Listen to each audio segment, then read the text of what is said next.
Hi, I'm Kristin Davis, and I want to know, are you a Charlotte?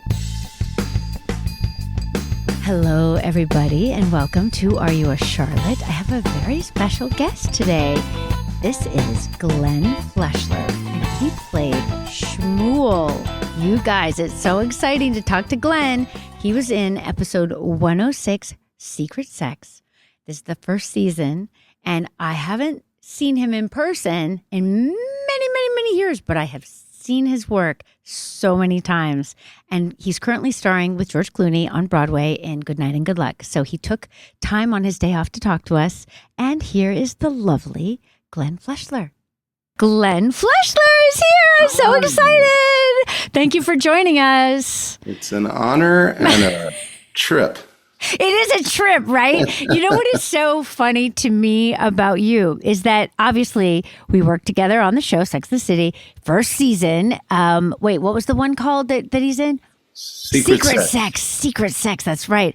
And I mean, that was really early in the show. Mm-hmm. And you had your whole costume on, you know? But ever since then, you've been working so much. And I'd be watching something, I'd be like, that looks like that guy. And then I'd be watching something, and I'd be like, that looks like that guy. But like in my mind, you kind of were Shmuel. You know what I mean? The character, right? So then, and you play like these heavies, like you play like so many different, like really like intense guys, right? I'm like, am I crazy or is that guy? And You're it's like, always you. Out, that terrible guy doing those terrible things. I know, you do so many bad things, but those are fun parts, right? They are, yeah. Yeah, well, I'm so happy for all of your success, and I'm so happy that we were your first job. Wasn't quite my first job, but my first TV show, I think. Okay, my first TV show. There you go. So help me, tell me where you were at and what it was like to get cast in the show. Well, I went to acting school at NYU and found myself very in debt and trying to work my way out of that by doing off-Broadway shows and regional theater, which is a fool's errand. Oh, I did that too. So hard. Yeah. But I loved it. But I really just, had no idea how I was going to go for it. And I always loved film and television, but everyone said, you have to go to LA if you want to do that. And I resisted that notion, being a native New Yorker. Right. And there wasn't really too much. I mean, HBO was just starting to do some things in New York, and Law and Order had just kind of fired up their franchises. And there were a few things and some indie films. So the weird thing is, it's weird to say this to you because very few people have played one character for 30 years or something. I know. It's a shock. Like you guys in Mariska. Totally. We're a very lucky group. But as a character actor, you kind of want to do different things. That's sort of the fun of doing it. But I've noticed in my career that you get... you go through these little mini runs where it's like, oh, now I'm playing all these killers, or now I'm playing these like tough attorneys, or and that year that I met you, it was Hasidic Jews. And I played one off Broadway, and I played one in a movie. Oh, with Renee Zellweger. Yes, with Renee Zellweger. Yes, I saw that, and I was like, there he is. Who just returned to my life a few days ago. She came to see my show, actually. Oh, that's so nice. She's so sweet. But I did this Miramax movie, but then I had my own beard and my own hair. Right. And then that summer, I shaved my head for the first time, which I wore my head shaved for several years. But a director first asked me to shave my head for a role in a play I was doing, and I got the audition for Sex and the City. And I had, it also was kind of seminal because I realized through this job that I needed to get a new agent, because the head of the agency, who never really dealt with me very much, but she called me with this audition. This is Sex and the City, it's this new show, Darren Star, blah, blah, blah, just Sarah Jessica. And I said, well, I played, that other Hasidic Jewish character, but now my head's shaved. And she said, you should bring pictures from the movie. You'll give your right arm. It's television, Wow. And I just thought, that's not the way I want to approach my career. Totally. And I didn't do any of that. I simply went to the audition thinking I think I had a goatee and a shaved head. And I thought, there's no way in hell they're going to cast me. I think it was Michael Patrick King. maybe just him. I don't remember. I don't remember if I went in once or twice, but I just, did a very simple audition and I got the role. I was so shocked. So they built me all that stuff, the beard, and the pants, and the wig. Yeah. And you were the only person that I did not meet in the makeup trailer. So when you say that, I don't know. I actually was at the, I was in the cafeteria wherever you ate. Right. And I ate a meal and I saw all of you across the room. And I knew who all the other three women were. And I knew that you had been on Melrose Place, but I didn't know your work. Forgive me. That's quite all right. So I saw you, and I think your hair was like in curlers. Oh, yeah, sure. Yeah. Interesting. So I spied you from across the room, and I said, okay, this is going to be fun. Oh, thank God. Oh, I'm so glad. I'm so glad. All right. I basically, my first TV job was like having to make out with you and smoke cigarettes all night. And that's basically, and lie like in bed afterwards. Yeah, in Williamsburg.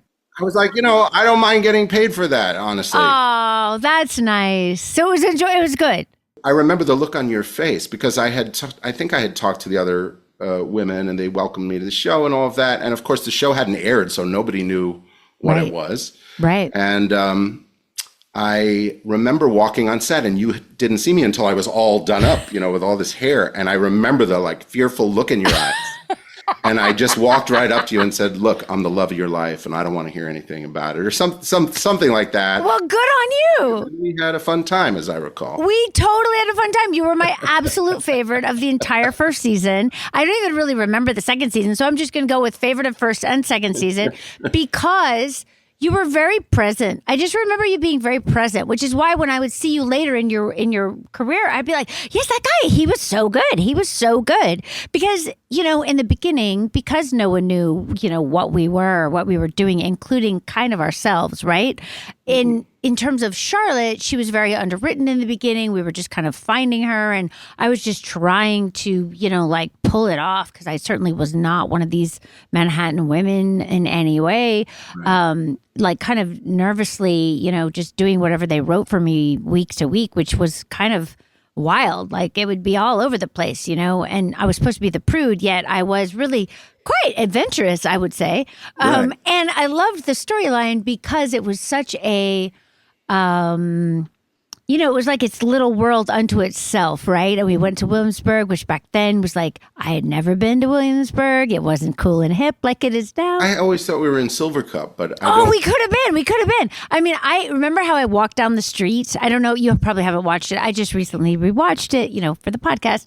I walked down the street, so maybe I was there without you. And probably, so if we were in the cafeteria, that's on one floor of Silver Cup, and then our dressing rooms were down on the I also remember, I don't know if I came another day to do a fitting or something, but I remember at some point being at Silver Cup and they were like, do you want to come in and say hi to Michael, who was, I think, directing our episode? And I said, sure. And I walked onto set and again, hadn't done television. And I think there was a kickboxing scene going on. Oh, yeah. Miranda. Yeah. A little set that they'd made. And it was so tiny.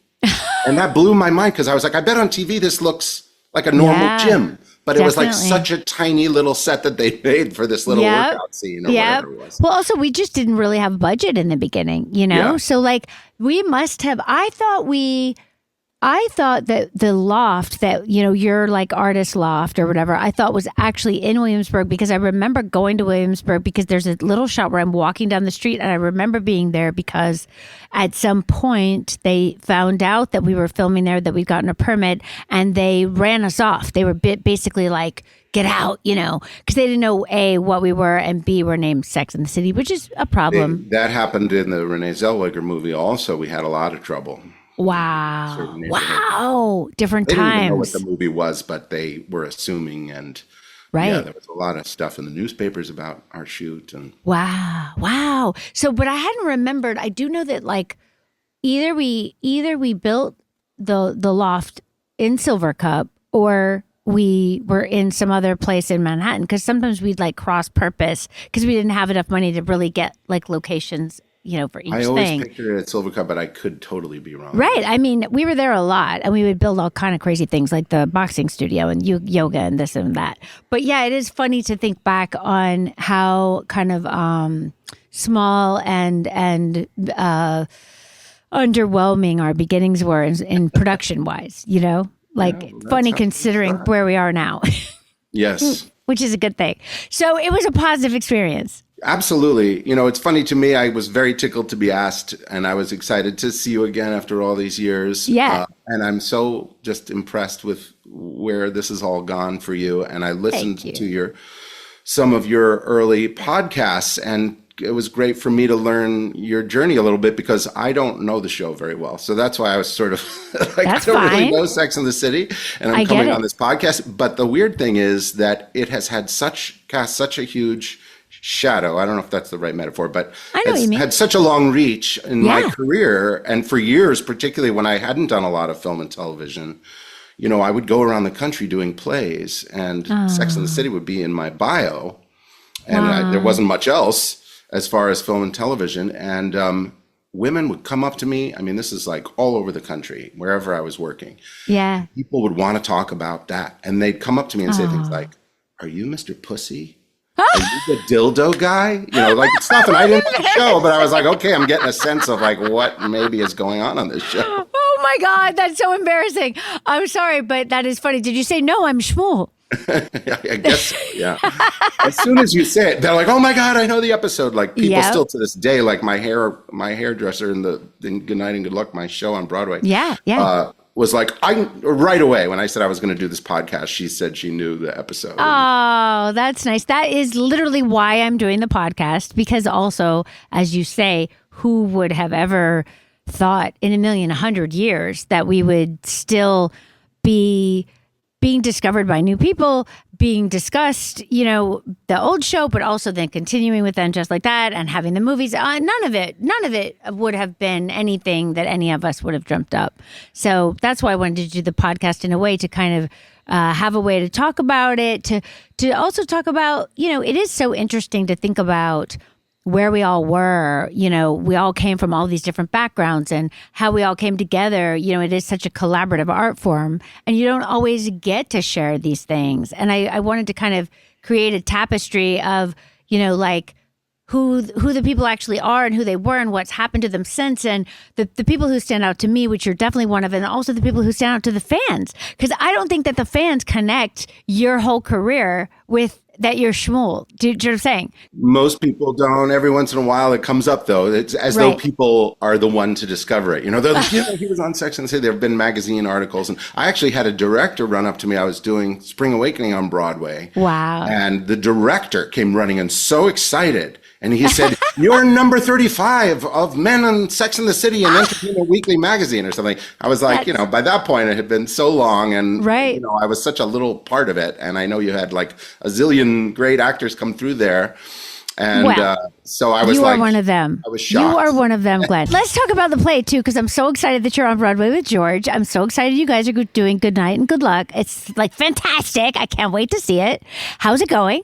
It's going very well. It's been quite a ride. I haven't been on stage for 10 years. So wow. So that was really how you started. That was how I started. Yeah, it was breathing to me back then. And then things kind of shifted in my life. I had a kid. I started doing more film and television, which I always wanted to do. But I also was a little kind of burned out and looking for a change. And occasionally something would cross my, it's not like anyone was begging me to come back. Occasionally something would cross my path, but it was just like it had to be the right thing.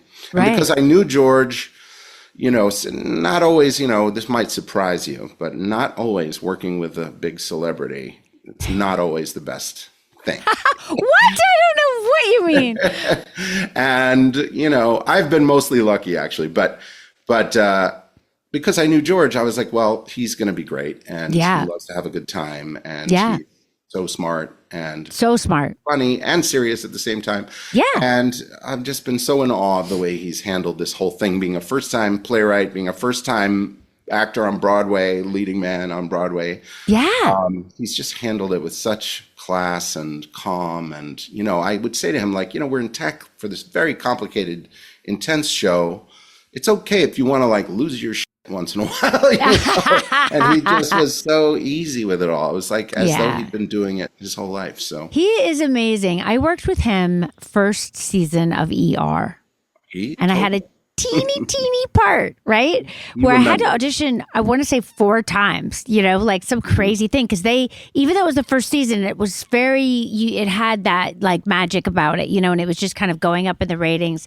And he was so incredible and such a, even then, he was so incredibly smart about the business, like level-headed and like, such a great mentor. Like he would just, he would ask you questions and then he would say, oh yeah, you're going to be fine because you've got this quality, that quality, that quality. And this is what you need to do. Like, don't get hung up on the things that you don't get because those weren't meant for you. And the things that are meant for you, just give your all and, show up. And, he just had such a great, like kind of a cheerleading quality even back then, He's still like that. And, one of the things that differentiates him is that he did struggle for a while. He did, he loves to talk about all his failed pilots and all his, his time on like Facts of Life and Roseanne as like, guest stars and recurring characters. And, that kind of gave him perspective on like how lucky he was to do ER and to have his film career. And then he just worked so hard to parlay that into so many incredible projects. Absolutely. And produce so many beautiful things. And then to be on Broadway. He loves to discover talent. He loves casting. He loves all that whole part of it, And he's just so good at it. And it's just so exciting to have him on Broadway. I think it's a great thing that kind of, I felt like when I started, and because you went to NYU, I don't know how you felt about it. There were kind of like, you had to kind of pick a lane, right? Like I'm a theater actor. Oh, I'm a TV actor. Oh, I'm a film actor. And now it's all just Well, I always kind of rejected that idea, but you can feel the industry trying to do that to you. Yeah. Well, you did this thing. That's why I said like, it would kind of go in threes for me, like 3 Hasidic Jews. So I'd have to say like, okay, I need to pivot. You know what I mean? Right. Like, you have to know where your bread is buttered in a way. We have to work as actors, but also just in the back of your mind to think like, well, what's different than the last thing I did? Yeah. And, I'm right now coming off a run of like 4 independent films since the like strikes and all the things that were going on. And it was good. And I like indie films. Yeah. And they were all different and whatever. But I kind of felt like, okay, I need something else to happen. And then this just kind of came along and it was a wonderful. surprise. How amazing. I mean, yes, I am jealous of that in a way because obviously we have had this one thing that has just like, lived and lived and lived. And the wonderful thing about it is that A, luckily, I always liked Charlotte, but B, we've had this incredible relationship with Michael Patrick where he continues to write in ways that are challenging and deeper and, to have one character and then get to go through so many changes and phases and parts of her life. Like, it's very rare. Well, that's why it's lasted because you haven't just rested on your laurels. The fact that you've allowed those characters to grow and that Michael has is part of the secret of your longevity, I'm sure. I agree. Absolutely. And I think it's also because if we weren't still interested, it wouldn't be interesting to watch, right? Like you have to be invested, in what you're doing and feel like there is something exciting and new. And I always feel that way. But I mean, again, it is kind of weird because when you're starting, you're thinking like I always thought, I mean, Broadway is my highest height that could happen, right? And so in the meantime, you're doing regional theater. And I also had an epiphany. I think I was in Cincinnati, where George is from, doing a play at they have like a theater up on a hill in a park. It's really pretty. Mm-hmm. And I was doing Much Ado About Nothing. And I was like, I'm making like $840 a week and I can't have a dog, because like I'm traveling the country. Like, this is not sustainable. How do people do this? Like, wow, it's hard, Mm-hmm. So that was a bit of a shock because I thought, oh yeah, that would be amazing to be a journeyman, regional theater actor. I thought that would be great. And then I got there and I was like, hard, really hard. It's hard, that was kind of a model. I don't know if people can sustain that anymore. I think back in the day in the sort of era before we came up, there were people who just could have like a regional theater career. And there were also like more companies across the country, that would foster actors' careers. Right. So, it got harder to do. But at one time I was like, yeah, this is romantic and it's great. And when you're young, it seems really cool. And plus I needed a place to sleep. So, I'd live in some housing, in some city for, a couple months at a time, and it would tide me over, until my next sublet or couch that I was sleeping on or whatever. Wow. Amazing. But then, so in terms of Broadway itself, like I eventually got to Broadway with James Earl Jones, which was, of course, a dream and a miracle, and, still just like almost like I dreamt the whole thing, and it's a fantasy. It was so incredible just to go to the theater every day, and think like, I'm in this show on Broadway. Like, what the heck? Like, do you feel that way? How do you feel? I'm very grizzled. It took me a very long time to get to Broadway. Like you, it was a big goal for me. It was a big deal. I grew up in New York going to see Broadway shows, so it was a big deal to me. But the difference from those like regional theater off-Broadway days was it's a very commercial venture. Yeah. People kind of dig their heels in, like, we're going to run this show for a long time, and like, this is my territory. There was like a different feeling. Yeah. I had a lot of great experiences, but I ended up cranking out 6 Broadway shows in 5 years. Oh my God. And by the end of that, and I wanted the experience of like a long run, because, when you do a regional show, it's a couple months and then you're done. And usually I wanted to be done. But I would wonder about the people who did long runs on Broadway and these kind of legendary people who played one part for a long time. Like, how do you do that? And how do you keep it alive for that long? And I wanted to have that experience, and I did. And then I just realized, it makes me completely crazy. Like, I wanted to keep it fresh, and people are paying a lot of money, and I take that all very seriously, but it can kind of make you crazy. Oh, definitely. It's so hard. It's so incredibly hard to do one show 8 times a week. One show 8 times a week is a fascinating challenge. I mean, Sex and the City and Just Like That is a different challenge, right? Because you're playing the same character, but you're in different situations, and different things are happening. And sometimes it's funny and sometimes it's serious. But when you're doing the same exact story night after night after night, oh, wow, it was like fascinating. I've never had a long run either, though. But just doing 8 shows a week is just a whole thing. It is. It's a thing. This has been amazing, but it has been an incredible amount of work. Just a lot of it's like the most kind of mentally challenging. One of them most interesting. Challenging things I've done, because it's, and also it's that thing. I don't know if you've had this opportunity to like play a real person. I have. It's so stressful. Well, you want to honor that person's life, and so it also comes with that. And we're all playing real people. Yeah. And you're playing great people, which is super fascinating. Yeah. But complicated. And it's a really amazing moment in history. So it's taken a lot. Plus we have, multimedia things going on. And, I read in some of the glowing reviews. But it's going really well, and people love it. And I think people are kind of hungry for this kind of thing right now, to hear the language that Edward R. Murrow spoke in the 50s, and speaking truth to power, and people just kind of like being at their best, doing great things. And, and a lot of these people was earlier in their careers, not Murrow, but a lot of the other characters, you're seeing them, they went on to be legendary news people, but at this point they didn't know if they were going to make it to next week, That's amazing. Yeah, that's amazing. And what an incredible thing to be doing right now in our world. Yeah, it feels good. It feels at a time where it feels like, you can feel very helpless. It can feel like, what can I do?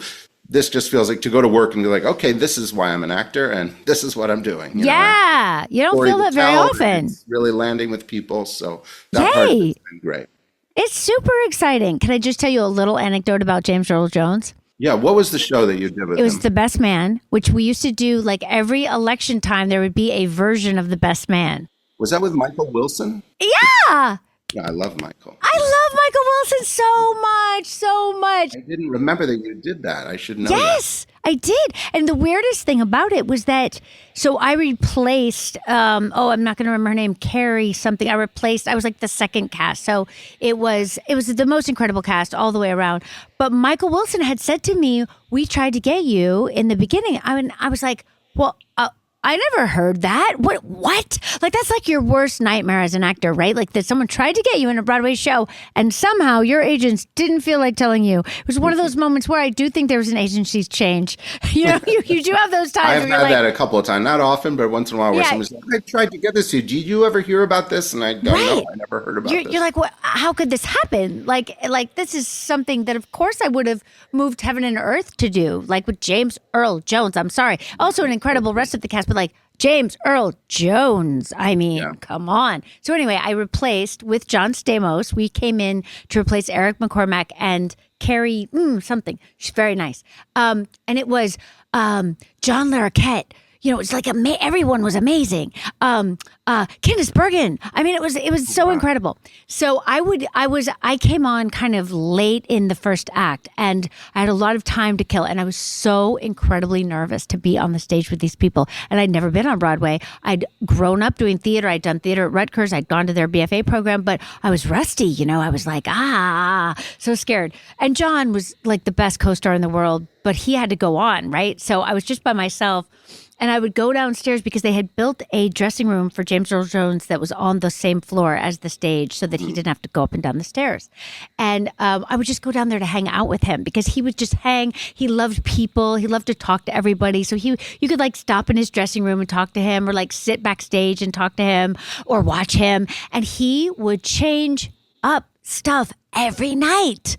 It was incredible.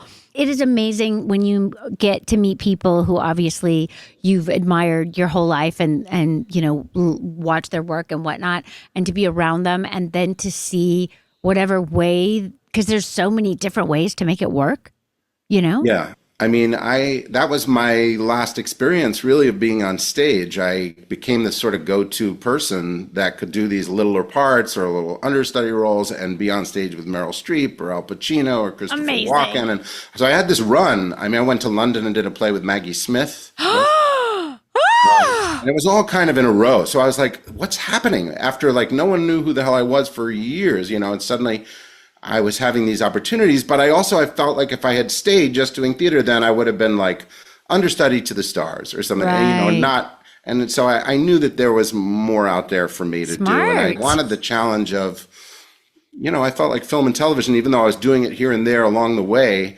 in fact, I remember about watching you work because it was my first TV gig and I was a little, of course, nervous about it. Didn't know the technique or, I don't know if I still do, but I definitely at that time didn't know, and I remember watching you and thinking like, oh, she's done a lot. I don't know if I thought you were on a soap or had done, I knew you had done some stuff, but I was just like, your comfort level on camera, like that really struck me because I was like, oh, she's just so easy. And for me, I had these like few lines and this little part, but it's like, becomes so important, which makes it hard. Those little parts are really hard. That's what struck me. And I'm glad to hear you say that because like I said, my memory of myself first season was that I was kind of a mess or that I felt inside like a mess, Of course. That was interesting for me to hear you say that on some of the other pods you did, because I was like, oh, to me, you were just like, oh, the seasoned pro from LA and like, just really easy. And I was just like, oh, I need some of that. Well, excellent. Well, this is what I felt about you. And it must have been either, and because I barely remember, like there are things that I don't remember, like I should have come talk to you in the cafeteria or whatever. Like I don't know what was going on with me that I wasn't. We were probably running lines or so. Who knows? But what struck me compared to, we did have this whole kind of run of these young men who came on the show, right? First season, second season, before the show really hit. And they were in what we think was going on, which we don't know, but we would discuss it when they weren't there. It was weird because the men were the girlfriend parts, right? In a way that they weren't really used to being. And they seemed perplexed about how to do that, whereas all of us very well versed in how to do that because that was basically what you got to do in TV and film back then. You know what I mean? Yeah. Unless you were Meryl Streep. That's what I heard from all my female friends, my actress friends. It's like, it's another girlfriend part, another wife, Exactly. And they're very hard in a certain way because you kind of have to figure the guy out and what they want and how to make it. You want to still be a person. You want to be a person, not You want to be whole. Absolutely. And what I remember about you, and maybe I knew about your theater background, or maybe I didn't. I kind of just felt like you were this Shmuel, like for whatever reason. And I just remember you being so present. And that's really what you want. That's really the basic gist of everything that you want in a especially in a romantic thing, because you want to have some life. And it can't, even with the incredible writing that we had, which first season we're still finding ourselves, but like they wrote really well. But if you're not present with the other person, you're having to do so much more work, you know? And I remember you just being a breath of fresh air in that regard, which is why I always had such a fond memory. I was like, oh, that was a great storyline. Thank God. I'm amazed you even remember it after all these years. I mean, it stood out. It really stood out. There's a lot of things about first season. To me, that's a tribute to you, because I just feel like you made me so, after that initial thing of that look in your eyes, seeing me. I'm sorry. That's sorry about okay. that. I think you were right. I would have. I'm sure I was a little I was like, wow, they really went for it. I think that's what I thought. Because that's what I thought when I rewatched it. I was like, wow, I forgot that they really, really went for it. Wow. Well, you're right, because nobody was doing that on TV before your show. I don't think, that you would see something like that. And that's right. And there were laughs, but it was like you're also trying to play it for real, kind of. And in fact, I remember I was at a Shakespeare festival that summer when the show aired. And I was like, I don't know what I thought about the show and like how that was going to come off and anything. I was a little worried to watch it, but I get it. But this friend of mine who was in the cast was like, we're going to gather everybody and we're going to watch this show. And so we watched it like late at night. Somebody recorded it after a performance, I think. And we're sitting in this like housing we were in, all watching it. And there's like a moment I'm like eyeballing you, and then I like flick a cigarette, and the whole room erupted. I remember that response. I was like, oh, I guess this works. Like I had no idea that it was amazing, funny, that it was anything. I knew that it was good working with you, but beyond that, I had no idea how it would come across. So it was kind of funny to do it with a room full of people, my first like TV thing, and just have people like go crazy, That's amazing. I love that. Yeah. I mean, that is the one thing about television that's sometimes a bummer, is that you don't get to see the audience reaction, Right. Like it's just such a joy because we would usually premiere the first 2 episodes like with a group, and it's such a joy because when you're working and you watch yourself by yourself, you're always critical. You're always going to have some critical whatevers. But if you can watch everyone else respond, it takes that away. And you can just be like, I've been lucky enough to have a few shows where, you got to go to a big premiere or something and they'd show the first episode or 2 and you get to do that with a theater full of people. That is great. Yeah. It is great. And that's the great thing about live theater too. It's just that you're just immediately in sync with what's happening. They'll tell you, yeah. I know it. Well, what a joy. What a joy you are. And I'm going to come see that show, and I can't wait. Great. And I wish you all the success in the world. Thank you so for much. coming on the podcast. It's really been a privilege, and it's a so good joy. to see you after all this time. I know. And that's also what I love about acting, right? Like you get to meet so many different people, and then you don't know if you'll see them again, or if you won't, or if you'll get to see their work. And like, it's just been such a joy over the years to be like, oh my God, that's that guy. There he is, killing people or whatever. Yeah. Like, one theater director I had said, we're friends of the heart, because we don't see each other. We don't know when we'll see each other, or if we'll, but, you see the person's work and you go, oh, that's my person. I from back know. whenever, That's so true. That's so true. And you feel connected. You are connected. That's a good point. I like that. I like that very much. Well, friend of the heart, go and have a good show. Oh, you don't have a show tonight. Have a good week of shows. No, I have a day off. You have a day off. Thank you for talking to me on your day off. It's been such a pleasure, and it's great to see you. And congratulations on everything and on this podcast, which I think is so awesome. You're really working very hard. I can see. I am working very hard. You're trying doing a lot to of these. Make it what I want it to be. It's an ongoing process. Tons of material, and because you had so many great actors on the show over the years, I know from the New York theater side of things, like all the kind of cool people you've had coming through there. So I think it would be a blast. Yeah, that's the joy, of working in New York and getting to have those people. And I've just been really picky about who I've had on, but you have been on my list. And thank you. Thank you for coming through, because there are people where people talk about them, like you, and also Andrea Bocelli, who played the modelizer, the model guy, the bone, they called him in the first or second episode. No one has found him for years. I mean, he's not like you. He's a realtor now. But I got him. I got him on. So like I have my like people I'm looking forward to, and you were one of them. So thank you so much. Well, it was a no-brainer. I'm thrilled to see you, and thanks for having me. It's my pleasure, Glenn. Okay. All right. Take care, Kristin. I can't wait to see the show. Okay, bye.